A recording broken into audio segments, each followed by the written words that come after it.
בשורה התחתונה, אם אתה בעל חניון, שאין לך עמדות טעינה, אתה למעשה שייך לעבר ולא לעתיד.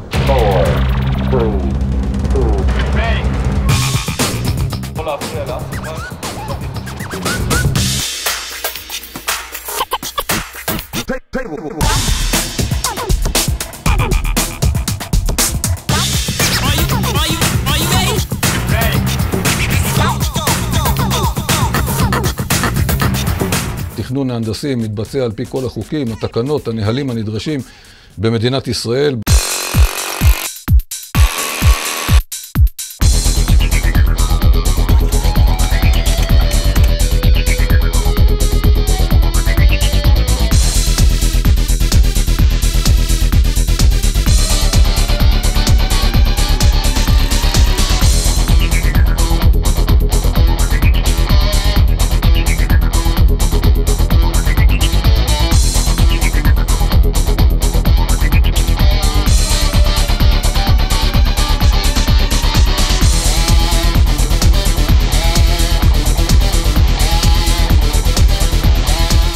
לקח לנו שעות ספורות, יום וחצי, כדי להפוך חניון לחניון פשוט אחר, או אחר כי הוא נותן חשמל לרכב חשמלי.